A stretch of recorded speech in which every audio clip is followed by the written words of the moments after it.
नमस्कार दोस्तों, आप सभी का स्वागत है सोनम की वॉइस चैनल में। दोस्तों, आज हम आप सभी के लिए एक बेहद महत्वपूर्ण और ज़रूरी विषय पर वीडियो लेकर आई हूं। अगर आप इस वीडियो को पूरा और ध्यान से देखेंगे तो आपको बहुत सी ऐसी जानकारियां मिलेगी जो आपके भविष्य के लिए बहुत काम आने वाली है।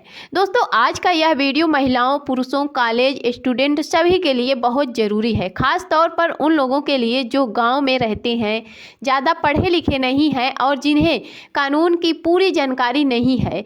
अक्सर जानकारी के अभाव में लोग सही समय पर सही कानून का फ़ायदा नहीं उठा पाते हैं और बाद में उन्हें कई तरह की परेशानियों का सामना करना पड़ता है। इसलिए सोनम के वॉइस चैनल का उद्देश्य यह है कि कानून और सरकारी प्रक्रियाओं की जानकारी बिल्कुल आसान और सरल भाषा में आम जनता तक पहुंचाना। यह वीडियो शहर में रहने वाले लोगों के लिए भी उतना ही ज़रूरी है, चाहे आप नौकरी करते हो या पढ़ाई करते हो या कोई भी व्यवसाय करते हो। खासकर महिलाओं के लिए यह वीडियो बहुत ज़रूरी है, क्योंकि आज भी कई महिलाएं यह मानती हैं कि कानून की जानकारी सिर्फ पुरुष के लिए होती है, जबकि ऐसा बिल्कुल भी नहीं है। कानून की जानकारी हर नागरिक के लिए उतनी ही ज़रूरी है जितना पुरुष के लिए ज़रूरी है। तो दोस्तों, कई बार कानूनी बातें आम लोगों को कठिन लगती है। इस वजह से सोनम के वॉइस चैनल को लगातार ऐसे वीडियो बनाती रहती हूँ, ताकि जो लोग बिल्कुल पढ़े लिखे नहीं हैं वो भी कानून की बुनियादी जानकारी समझ सकें। आज के समय में अगर आप देखेंगे तो बिहार में SIR स्पेशल इंटर रिवीजन की प्रक्रिया पूरी हो चुकी है। इस प्रक्रिया में कई लोग का नाम वोटर लिस्ट से काट दिया गया है। अब सवाल यह उठता है कि नाम क्यों काटा गया? कहीं ना कहीं इसका कारण जानकारी की कमी और जागरूकता का अभाव रह गया होगा। लोग समय रहते प्रक्रिया को नहीं समझ पाए। वर्तमान में 12 राज्यों में SIR की प्रक्रिया चल रही थी और आने वाले समय में यह अन्य राज्यों में भी लागू की जा सकती है। जब भी सरकार कोई नई प्रक्रिया या कानून लागू करती है तो उसे समझना हम सभी की जिम्मेदारी बन जाती है। अक्सर लोग कहते हैं कि हमारे पास समय नहीं है, हम बहुत व्यस्त रहते हैं। यह बात सही नहीं है, लेकिन जिस देश में हम रहते हैं उसके नियम और कानून को समझना हमारा कर्तव्य है, हमारा धर्म है। और अगर हम नियमों को नहीं समझेंगे तो भविष्य में हमें कई गंभीर परेशानियों का सामना करना पड़ेगा। गांव में अपने अक्सर देखा होगा कि किसी भी वृद्धा पेंशन बंद हो गई है, किसी की आवास योजना का लाभ नहीं मिल पाया है और किसी को मिला ही नहीं। इस तरह के विवाद अक्सर इसीलिए होते हैं क्योंकि फॉर्म सही से भरा ही नहीं गया है।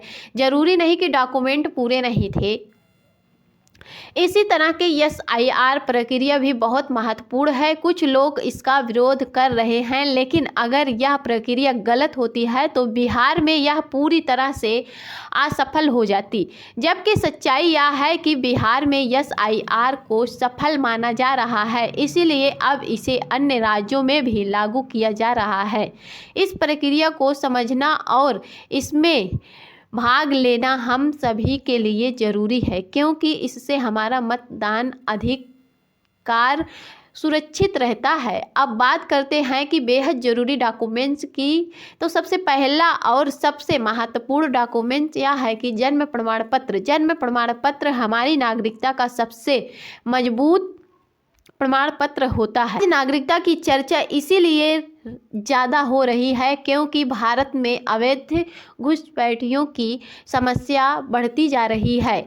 सरकार यह जांच करती है कि कौन भारतीय नागरिक और कौन कौन नहीं है। अगर आप भारतीय नागरिक हैं तो जन्म प्रमाण पत्र इसका सबसे पुष्ट सबूत है। अब कुछ लोग कहते हैं कि हम तो 50, 60, 70 साल के हैं, हमारा जन्म प्रमाण पत्र घर पर हुआ है, हमारा जन्म घर पर हुआ है, तो हमारा जन्म प्रमाण पत्र बनेगा कहाँ से?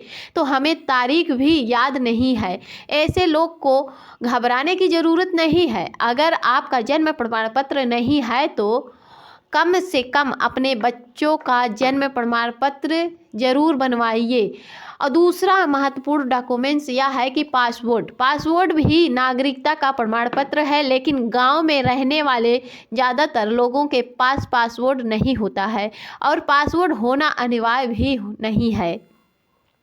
बस अब सवाल आता है कि अगर किसी के पास ना जन्म प्रमाण पत्र है ना पासपोर्ट है तो सबसे महत्वपूर्ण डॉक्यूमेंट्स होता है कि पैतृक संपत्ति के कागजात। भारत एक कृषि प्रधान देश है और ज़्यादातर लोगों के पास पैतृक ज़मीन होती है।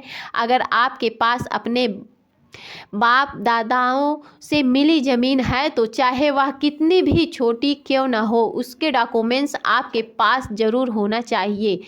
और इन्हें खतियाना कहा जाता है। खतियाना सिर्फ आपकी ज़मीन ही नहीं बल्कि आपकी नागरिकता और वंशावली को भी साबित करता है। भारत में नागरिकता जन्म के आधार पर, वंश के आधार पर और रजिस्ट्रेशन के आधार पर मिलती है। पैतृक संपत्ति और वंशावली यह साबित करती है कि आपका परिवार पीढ़ियों से भारत में रह रहा है। इसके अलावा अगर आपके माता पिता ने कोई ज़मीन या संपत्ति खरीदी है तो उसके डॉक्यूमेंट्स भी बहुत महत्वपूर्ण होते हैं, जैसे कि हुक्मनामा, वसीयतनामा और दान पत्र। भूदान से मिली ज़मीन दोस्तों सिर्फ मौखिक बातों से कुछ साबित नहीं होता है। हर चीज़ का लिखित और वैध डॉक्यूमेंट्स होना ज़रूरी है। ज़मीनी आपकी है, आप उस पर खेती कर रहे हैं या उससे लगभग कमा रहे हैं तो उसके डॉक्यूमेंट्स संभाल कर रखना आपकी जिम्मेदारी है, सरकार की नहीं। अगर आप अपने डॉक्यूमेंट्स की सुरक्षित रखेंगे तो ना आपकी ज़मीन पर कोई अवैध कब्जा होगा, ना आपकी नागरिकता पर कोई सवाल उठेगा। इसीलिए मैं फिर से कहती हूँ कि जागरूक बनिए, जानकारी रखिए और अपने डॉक्यूमेंट्स को संभाल कर रखिए, क्योंकि जानकारी ही ताकत है और जो व्यक्ति जागरूक होता है वही आगे बढ़ता है। अगर आपको यह जानकारी पसंद आई हो तो वीडियो को लाइक ज़रूर करेंगे, अपने दोस्तों और परिवार के साथ शेयर करेंगे। और अगर आप चैनल पर पहली बार आए हैं तो सोनम की वॉइस चैनल को सब्सक्राइब करके बेल आइकन को ज़रूर दबाइएगा। और फिर मिलते हैं एक नए अपडेट के साथ। तब तक के लिए जय हिंद, जय भारत, वंदे मातरम।